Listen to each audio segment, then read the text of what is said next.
All right, welcome back finally for Turn 2, Battles in the East, Volume 1. Bagration stopped. We're at the German phase. Sorry, been a busy week, but I can finally get this done here. So just going to do a quick review of what happened. Not going to delve too much into the rules, if not required. So actually just looking, we're beginning now Turn 2. What's the situation? Very slow movement up here in the north with the General Supply Soviet armies. Very slow movement here along the Vistula, even with attack supply. They're having a really tough time getting over the river, but the Poles have succeeded in crossing the Vistula, taking advantage of these pontoon bridges, and seem to be interposing themselves between 9th, between 39th Panzer Corps units, mainly Herman Goring Panzer Division, coming down to relieve these units down here of Modul's 9th Army. Because this is an instant, sudden victory. So if the Russians can take this, they flat out win. And then up here, in general, the 2nd Tank Army is trying to act as what I'd call the anvil against the hammer of these two armies, trying to reduce now most of 9th SS Panzer Corps, wherever he is. Gilly is his name. Panzers are his game. There we go. 4th SS Panzer Corps and units of the 2nd Army also are now cut off in this pocket here. So maybe the Russians can reduce it, or maybe this turn the Germans can start doing something to counteract it. So we see here during the supply phase, these units are all deemed out of supply, which means they're not going to do very much this turn. Out of supply, what does that imply? That implies they can't attack, their movement is halved, and their defense is halved. And where that really applies is they can't move because he also can't move Ezok to Ezok. And all of these units are surrounded. Anywhere they would want to move is an Ezok. So they are literally immobilized. And this guy is too, just because he's out in the boonies. Oh, this is a Soviet unit. Yeah, this guy is actually too far away from his headquarters. Range 5. 1, 2, 3, 4, 5. Did I do that right? Yeah, range 5. That means this guy's out of supply too. Okay. I don't have that marked. I'll just do this. So I did catch something. Well, it doesn't matter. So, and that's where Soviet supply is different than German supply. Your average unit can trace to a supply source to be in general supply. They just have to be in range of their headquarters, which is in general supply, to be in attack supply. Anyway, so that's the setup here. A big pocket here, and I don't really see many German forces that can relieve these people. And they probably can't save themselves because they can't move and they can't attack. So we'll see how it plays out. So supply phase done. We will move on to the German. Let me get the sequence of play here. I did have it over there. So now we're moving on after the supply phase to the German initial movement. So hold on, it'll be right back. All right, here it is. We have finished the German initial movement. This front pretty much remains stagnant. These units are doing a good job of, well, they did come across here the 8th Guard, so they are making slow progress, but, you know, there's still a bunch of tough terrain to get through to here. And then the threat of the Poles, well, Herman Goring comes down in force. These Polish tank mech units overextended, and units of the Herman Goring Panzer were able to get behind him, with one of the regiments also being on the side, so we have surrounded concentric attack. And the other advantage is supplies determined at the instant of combat. These guys are going to be out of supply.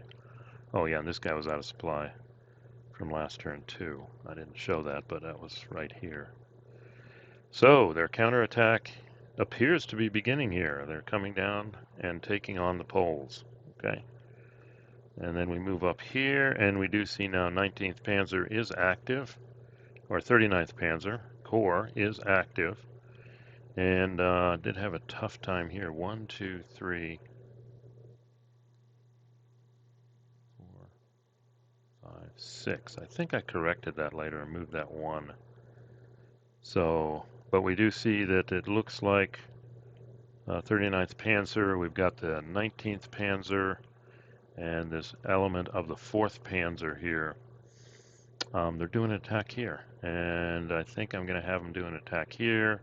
This guy moved up to better seal off this. The cavalry unit came up here to screen this.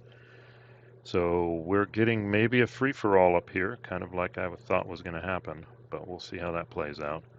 Meanwhile, here the Germans are just trying to disengage, but these Volksgrenadier units are really slow. I did the rule on redeployment, and nobody in the Second Army can redeploy, so that's the units I'd rather redeploy. And these guys did a 1-hex pullback, but stay in the woods. So this is going slow here. This guy's trapped. Couldn't get him out, so we left him behind, and these guys pull back. So we're trying to, extricate these guys. If we can get all these guys, because in the end the victory points are the Russians getting across the Vistula and the Narew, N-A-R-E-Y. So if we can get our units back here and do a good defense, we're actually in good shape. So that's the German initial move, and none of these guys could move. So with that said, we're going to go ahead and do some attacks, which I think are going to be here, here. I think those are the big 2 attacks. Yeah, and here, 3 attacks. Here, here. Because in theory, you're looking, if they can get some open ground, they can... Oh, and I did move this guy down. Oh, that's right. Look at that. Wait, I forgot that. Let's do move and trail. Yeah, that's kind of cheating, but I think he was, I forgot where he was. Well, no, we got a zone of control hole, and a unit without, that combat strength is in parens, has no zone of control, so this guy just 1.5, 1 and 1.5, 2 and 1.5, 3 and 1.5, 4 and 1.5, 5, 6 and 1.5, boom.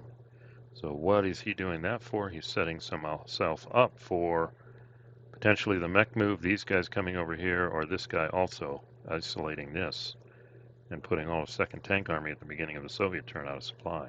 So things are getting interesting here.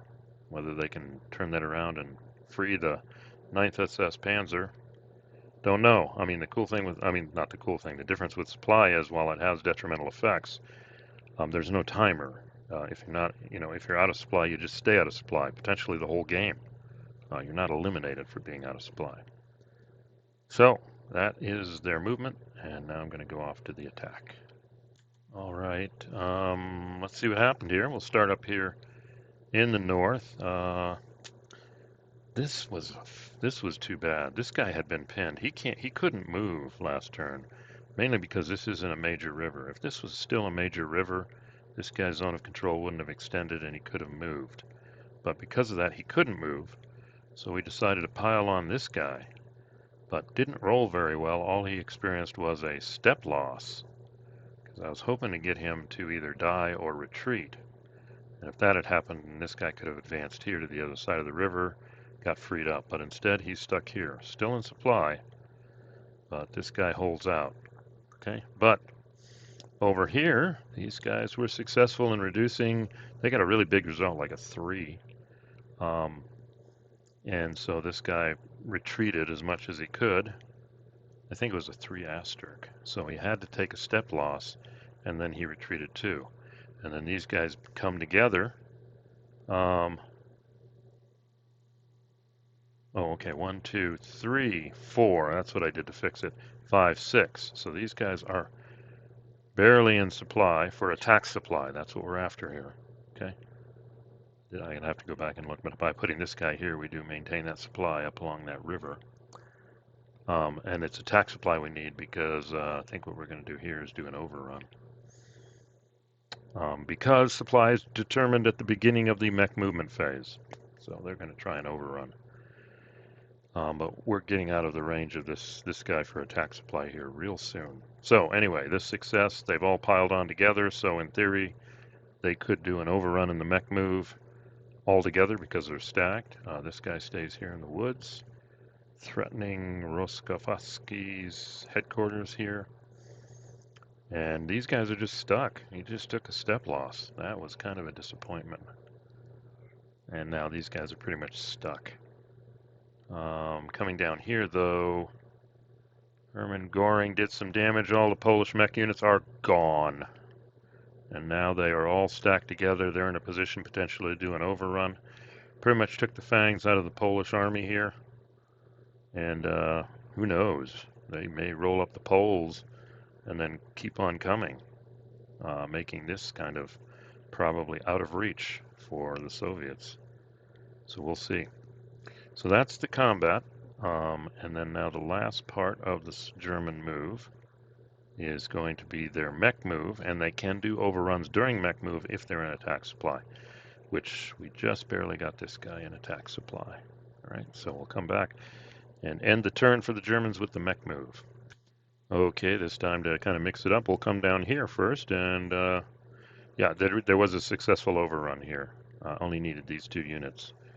I mean, they were going to get 7 with a 2 DCI shift to the 1. Well, it's actually halved for an overrun, so it would have been 3 to 1, 4 to 1, 5 to 1. They only had 1 step, and if I go back and look, they had Zocs everywhere, so basically that unit was eliminated. So they've eliminated 2 Polish mech, I believe, regiments, and another regiment down here. Actually, the 2nd Poles are pretty much reduced down to 3 infantry divisions now. And this guy will be out of supply next, back in supply. So this is trouble for the Soviets. See, here comes Herman Goring. Next turn, 39th Panzer HQ goes away, and these guys are going to get assigned to Model with the 9th Army, and they're well within range, 15. Yep, so we're good to go. So these guys can keep rolling up the flank here. So don't have holding my breath here for this Soviet attack. And then here, they do an overrun, and this guy, it's a retreat, so you just think it was 2, and he went all the way down here. It's the only place he could retreat. These guys advance after combat. And then supply for them is going to be more problematic. Next turn, they're probably going to be out of attack supply because Model is too far, or Model, and 2nd Army is probably 1, 2, 3, 4, 5, 6. Yeah, the problem is where am I going to cross the major river to get the supply? So these units may not be in attack supply next turn. We'll see. But all of 2nd Army at the beginning of next turn, the 2nd Tank Army will be out of supply because the headquarters unit is surrounded. So it's going to be interesting to see how they react here. And then we'll see what this horde is going to do coming up here. So kind of as I was anticipating, we're getting a free-for-all here with 2nd Tank and at least units of German panzers here. 39th Panzer and some 2nd Army attached units. So that ends the German turn. So things aren't looking as bad. There is maybe a chance to free these units here. We got one more turn of, let's look at this. When we go to turn 3, we're going to see that, what's this? Oh yeah, this is the last turn of attack supply for all these 4 Soviet armies. Germans are going to get reinforcements, but more importantly, withdraw these units, the 5th, 12th, 23rd Hungarian, and I thought it said withdraw the 39th Panzer Corps. Nope, I'll have to look that up. I don't have hide pieces. Hold on. Oh, I can look it up later, but one of these turns, the 39th is going away. Oh, there it is. It's all the way down here on the 7th turn, so that's not an issue. Wow, so this is a problem, actually. Because they are out of attack supply. 1, 2, 3, 4, 5, 6. Which isn't too much of a problem. If they come down here, they're not going to do overruns because they're not in attack supply. But later they can move into attack positions, and this guy can come down and help them. And on the defense against the Soviets, well, I don't think they're worried about it. So they've got a nice cover here. The Poles are no longer a threat. And potentially these guys are going to come down and pretty much stomp on this threat here. So the Soviets, maybe what we should have done is brought this incoming army here to screen the Vistula and sent this whole army with the Poles right up here with 2nd Guards, with 2nd Tank Army. because thinking tank army is in trouble too. So we'll see. Next turn, we got the Russians, the Soviets. They got the last turn of full attack supply for these headquarters, and this went nowhere. So in hindsight, if I play this again, maybe I'll do an alternate strategy and not try and force the Vistula here, but maybe come through here or help the second tank, maybe an attack on Warsaw or something. So yeah, different strategies. So this kind of increases replayability. So that'll be it. And next recording will be the Soviet third turn and a rough summary. So if you've been listening, thank you. If you got this far, thanks for listening. And so far this game is, I don't think I'm making too many rules errors. And there's enough complexity to it. Chrome, I guess, not really wasted Chrome, that it makes it many decisions and interests. So far this is stacking up to be a good system. And the scenario is interesting too. So we'll see. All right, see you at the next video.